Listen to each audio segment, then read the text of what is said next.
Gigil.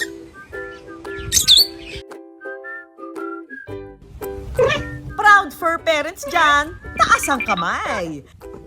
Sa social media na nga, kanya-kanyang bida ng kanilang fur babies. 2, 3. Mula sa mga nakakagigil na aso at mga malalambing na pusa, pati na rin makukulay na ibon. Tunay na cuteness overload mga kapuso. Animal lover din ang nakilala namin na si Alejandro. At ang kanyang pinakamamahal na alaga, si Brownie. Pero ibahin niyo ang alaga ni Alejandro. Hindi raw man's best friend si Brownie, kundi man's best friend. Si Brownie kasi isa raw kambing. Nung time na yun ako'y naghahanap ng mapapag-aliwan, maidagdag din sa aking mga alaga. Nanghanap ko yung maliit pa at para medyo cute at mapalaro din sa mga bata. Oh. Sige. Sige, papalagang kanya ni Brownie. Oh, kita mo naman, oh, parang kangaroo eh, oh. At kung posting lang din naman ng pets ang labanan sa social media, At sinasabi ko sa iyo, dahan-dahan naman! Saan galing? Kakain na! aba, kakasa rin daw ang alagang si Brownie sa paggawa ng content na umaabot lang naman daw ng million views online. Dumama yung bisyo mo. Makadog na hindi karga. Ang totoo po niya, nung binili ko po hindi para i-vlog, talaga pong aliwang ko lang. Noong una yan, puro kasalo ko lang sa pagkain. Hanggang sa pansin ko maraming natutuwa, doon po nagsimula na ginawan ko na ng iba't ibang eksena. Pag nagagawa ko po yun, parang kinabukasan po ako yung na-repress na, parang malakas na po ulit.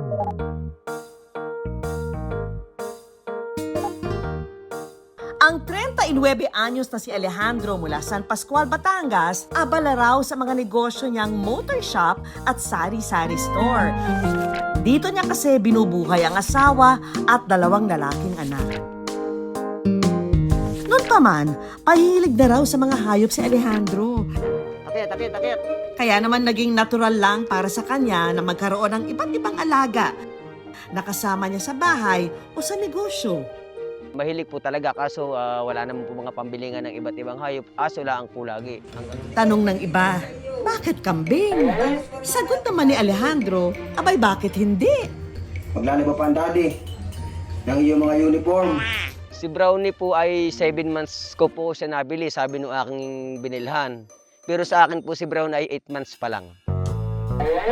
Laking gulat daw ni Alejandro na habang lumalaki ito, Sige. nakikitaan niya si Brownie ng mga ugaling pang-aso. Dini ka muna, tulungan mo ako dini, Brownie! Dini ka muna, at marami ako gagawin. Pare dini, tulungan mo muna ako dini paggagawa. Puro ka laro. Dini ka, Arino.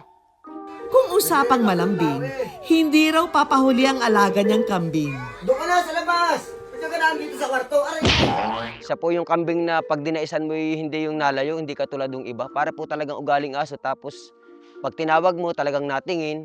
Saan mo na pala? Aray! Pakainin mo, nakain ng mga pagkaing tao. Ganun po, parang medyo may kakaiba din po sa kanya. Tara, alis muna tayo. Tayo mamamasyal. Kaya naman ang kambing na si Brownie, palaging kasakasama ni Alejandro. Sinasama ko din si Brownie pag kami napunta ng bayan. May kasakayan po kasi siyang kulong-kulong, yung tricycle na may sidecar. Binibilang ko siya ng pagkain dun, tapos naghahanap kami ng magagandang spot, yung tambay-tambay po sa kalye. Hindi na nga lang daw parang aso ang turing niya kay Brownie. Dahil para na rin daw itong tao na nakakakilala at may favorite food pa, ha? Yung po sumalo na po sa akin, napansin ko na parang nangangain siya ng pagkain tao, tapos yung po nautay-utay ko na nga po na pinakain niya po ng mga pagkain tao. Ang hilig po talagang pagkain ni Brownie, ito pong spaghetti at saka po itong kanton at saka kanin. Oh, pare na. O, pili na ng tinapay dyan. Mahirap man daw tumao sa kanyang mga negosyo. May karamay naman daw si Alejandro. Ito po talaga aking trabaho ay talaga pong ikangay pang-immortal dahil po pagising mo sa umaga may customer na hanggang umabuti ng gabi. Pag sarado ko ng hapon, ako naman po hindi naglalalabas. At dito po mga hayop ko ang kasama ko din sa likod, kausap. Ayan. Pinubos mo na yan. Lahat yan gusto mo. Ang napapansin ko po sa dalawang yon, kung sa kuwan po ay parang mag-ama na, gawa ng si Brownie po talaga ay masunod din sa kanyang amo. Pasok na, pasok na. Marami pa akong gagawin. Wala tayong matatrabaho pag lagi ka pa sunod-sunod sa akin. At dahil wala raw siya lang anak na babae, parang unikaihan na rin niya si Brownie. Mantakin yung ang isang kambing may suot-suot din. Ibinili ko mismo talaga po siya ng uniform. May plato, kutsara, at saka po tasa niya. May sarili na po siyang gamit. Dahil dyan, ready na raw pumasok si Brownie sa school. Brownie aso, babantayan mo sa gate yan ha at baka yan magkating. Alagaan mo doon sa school ha. Ang mga kambing, tatagal din yan katulad ng aso, no? 10 to 15 years old. Kambing ay considered ding matalinong klase ng hayop. Okay? Mataas din ang memory nila in terms yung problem solving. Merong, should I say, breeds ng kambing, no, na medyo maliliit na ginagawang companion animal. Dapat ang pinakakain natin doon sa kambing ay yung natural diet nila. Ngayon, kung binibigyan natin siya ng pagkain na katulad ng kinakain natin, merong mga additive na magiging toxic sa kanila, hindi maganda para sa kanilang kalusugan.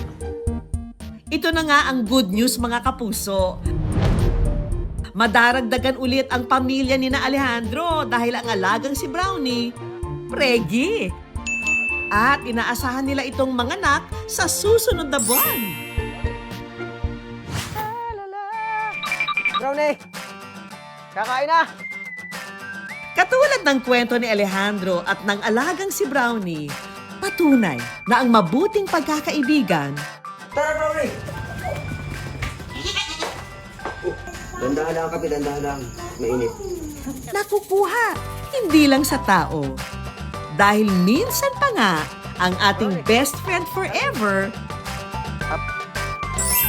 ang ating mga alagang hayop.